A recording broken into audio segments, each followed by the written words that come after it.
नहमदुहु व नसल्ली अला रसूलिहिल करीम अम्मा बाद फ़अऊज़ु बिल्लाहि मिनश्शैतानिर्रजीम बिस्मिल्लाहिर्रहमानिर्रहीम। जी अस्सलामु अलैकुम नाज़रीन, उम्मीद करती हूँ कि आप सब ठीक होंगे इंशाअल्लाह। आप देख रहे हैं इस्लाम द वे ऑफ़ लाइफ, जिसमें हम कोशिश करते हैं कि आपको इस्लामियात के सिलेबस कवर करवाएं। सूरह अहज़ाब और सूरह मुम्तहिना हम इंशाअल्लाह आगे शुरू करेंगे और हदीस सीक्वेंस से। तो हम शुरू करते हैं। आज हमने रुकू नंबर 6 करना है। लास्ट टाइम हमने रुकू नंबर 5 कंप्लीट कर लिया था। रुकू नंबर 6 आपका आयत नंबर 41 से शुरू होता है। तो शुरू करते हैं। बिस्मिल्लाहिर्रहमानिर्रहीम।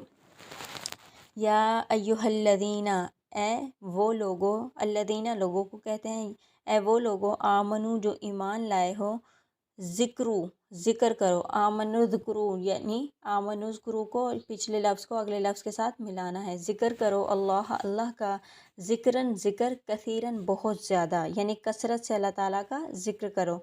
इसकी ट्रांसलेशन देखें आप, इसका तर्जुमा, ए ईमान वालों अल्लाह को बहुत याद करो। अब इसमें क्या कहा जा रहा है कि मुसलमानों को, जो मोमिनीन थे, जो ईमान ले आए थे, उन्हें कहा जा रहा है कि अल्लाह ताला का ज़िक्र कसरत से करो, क्योंकि ऑब्वियसली जब इंसान अल्लाह ताला के ज़िक्र में मशगूल हो जाता है तो अल्लाह ताला उसे अपनी रहमत के साए में रखता है और हमेशा उसकी मदद करता है। फिर आयत नंबर 2 है, वसब्बिहू, और पाकी बयान करते रहो, हा उस अल्लाह की, बुकरतन सुबह व और असीलन शाम।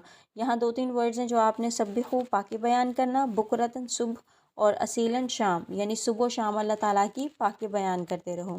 इसकी ट्रांसलेशन में बताया जा रहा है कि अल्लाह ताला को कसरत से याद करना है और अल्लाह ताला को सुबह शाम उसकी तस्बीह करनी है, चूँकि तस्बीह के ज़रिए अल्लाह ताला और बंदे का ताल्लुक़ और राब्ता ज़्यादा स्ट्रॉन्ग रहता है। इसलिए अल्लाह ताला के ज़िक्र और उसकी तस्बीह का बेहतरीन ज़रिया किसको बताया गया है? नमाज को।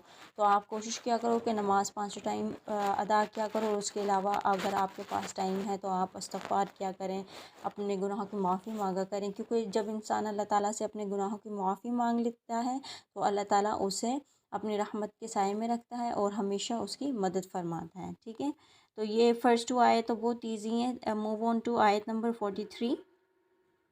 जी 43 है आपका, हुआ वही है, अल्लज़ी जो, युसल्ली जो रहमत भेजता है, अलैकुम तुम पर, व मलाइकातुहु और उसके फ़रिश्ते भी, लियुख़रिजकुम ताकि निकाल ले जाए तुमको, मिनज़्ज़ुलुमाति अंधेरों से, इलन नूरी रोशनी की तरफ, यानी नूर की तरफ, वकाना और अल्लाह है, बिलमुमिनीना मोमिनों पर, रहीमन बहुत मेहरबान।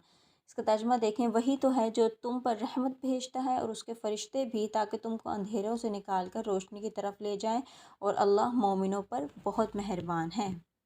अब क्या कहा जा रहा है कि जो लोग अल्लाह ताला को कसरत से याद करते हैं, उसकी पाकी बयान करते रहते हैं, नमाज़ पढ़ते हैं, तो अल्लाह ताला क्या करता है कि उन पर अपनी ख़ुसूसी रहमत भेजता है, और उसके फ़रिश्ते भी, फ़रिश्ते के सेंस में कि क्योंकि फ़रिश्तों का काम ये होता है कि वो सुबह शाम अल्लाह ताला का ज़िक्र करते रहते हैं। तो जो लोग अल्लाह ताला का ज़िक्र करते हैं, ख़ास तौर पर मोमिनीन, तो फ़रिश्ते भी उनके लिए दुआए खैर मांगते रहते हैं और उन्हें अपनी दुआओं में शामिल रखते हैं कि अल्लाह ताला इन पर और नज़र करम फरमाए रखे और इन्हें सिरात मुस्तकीम पर ही साबित कदम रखे। ठीक है, एक हदीस में हमारे नबी सल्लल्लाहु अलैहि वसल्लम ने फरमाया, जिस शख्स को याद इलाही का मशगला है वो सदका देने वालों और जहाद करने वालों में से अफजल मशगले में है। यानी आपको पता है कि सदका देना और जहाद करना सबसे आप कह सकते हैं कि अल्लाह ताला की खुशनुदी हासिल करने का सबसे अहम ज़रिया है, सबसे बड़ा ज़रिया है। तो जो अल्लाह ताला का ज़िक्र करता रहता है, अगर आपकी इतनी हैसियत नहीं है, इतनी औकात नहीं है कि आप सदका दो, या फिर आप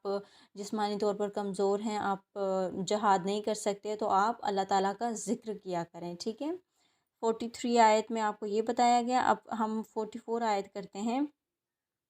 तक़िय्यातुहुम, तक़िय्यातुहुम उनका तोहफ़ा, यौमा जिस दिन, यल्क़ौनहु वो उससे मिलेंगे, यानी क़यामत के दिन जब हम अल्लाह ताला से मिलेंगे, सलामुन सलाम होगा, वअद्दा और तैयार किया है उसने, लहुम उनके लिए, अजरन करीमा बड़ा सवाब।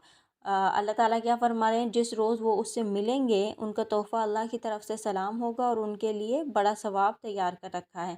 यानी क़यामत के दिन जब हम अल्लाह ताला से मिलेंगे, यानी वो मोमिनीन ख़ास तौर पर जो अल्लाह ताला का ज़िक्र कसरत से करते रहते थे, उसकी पाकी बयान करते रहते थे सुबह शाम, तो अल्लाह ताला ने उनके लिए क्या, एक तो दुनिया में तो उनके लिए रहमत, ख़ुसूसी रहमत की हुई है, معین، اور سیکنڈلی کہ قیامت کے دن جب وہ ملیں گے اللہ تعالیٰ سے تو اللہ تعالیٰ نے ان کے لیے کیا تیار کر رکھا ہے، بڑا ثواب تیار کیا ہوا ہے، اور قیامت کے دن ان پر سلامتی ہوگی اللہ تعالیٰ کی طرف سے، ٹھیک ہے۔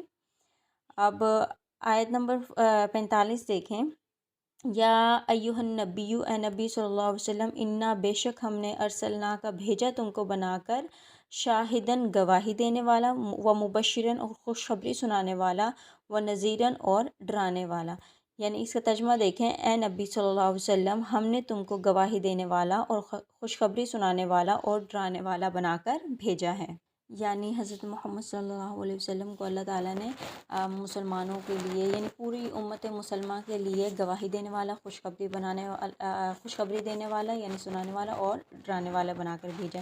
اس سے مراد یہ ہے کہ گواہی دینے والا، جب قیامت کے دن ہم سب اللہ تعالیٰ کے روبرو جمع ہوں گے تو ہمارے نبی صلی اللہ علیہ وسلم گواہی دیں گے کہ میں نے، اللہ تعالیٰ اس سے کہیں گے کہ میں نے آپ کا پیغام جو کہ تو منوان لوگوں تک پہنچا دیا تھا، اور پھر یہ بھی گواہی دیں گے جن لوگوں نے ہمارے نبی صلی اللہ علیہ وسلم کا ساتھ دیا اور جن لوگوں نے آپ صلی اللہ علیہ وسلم کی تکذیب کی، تو ان کی گواہی دیں گے۔ اور خوشخبری آپ کے لیے یہی ہے کہ اگر آپ مسلمان ہیں، اگر آپ کلمہ طیبہ پر ایمان رکھتے ہیں، اللہ تعالیٰ پر ایمان رکھتے ہیں، تو آپ کے لیے آخرت میں جنت ہے۔ اور نذیراً ڈرانے والے، یعنی جو لوگ غلط کاموں میں ملوث تھے، آپ صلی اللہ علیہ وسلم نے ان کو ان کی غلطیوں سے، گمراہیوں سے دور رکھا، اور انہیں اللہ تعالیٰ کے قہر سے ڈرایا کہ اگر آپ لوگ غلط کام کرو گے، اس طرح کے کاموں میں ملوث رہو گے تو اللہ تعالیٰ آپ کے لیے سخت عذاب تیار کر دے گا جس سے نکلنا ناممکن ہے۔ تو آج کے لیے اتنی آیات کافی ہیں، ہم انشاءاللہ اپنے اگلے لیکچر میں نیکسٹ آیات کریں گے، ٹھیک ہے۔ امید کرتی ہوں کہ آپ کو سمجھ آیا ہوگا، اتنا مشکل نہیں ہے، اس میں امپورٹنٹ ورڈ میں نے آپ کے لیے مارک کیے ہوئے ہیں، آپ انہیں غور سے دیکھ لیجئے گا، اور میں آپ سے بار بار کہتی رہتی ہوں کہ اپنی بکس اپنے سامنے رکھا کریں تاکہ جو امپورٹنٹ ورڈز ہوتے ہیں جو میں نے یہاں ویڈیو میں مارک کیے ہوتے ہیں ان کے میننگز کے ساتھ آپ بھی اپنی بکس پر اب ان کے میننگز لکھتے رہا کریں، ٹھیک ہے۔ ہم انشاءاللہ ملتے ہیں اپنے اگلے لیکچر میں، تب تک آپ اپنا خاص خیال رکھیں اور اللہ تعالیٰ آپ کو اپنے حفظ و امان میں رکھے۔ تھینک یو سو مچ، اللہ حافظ۔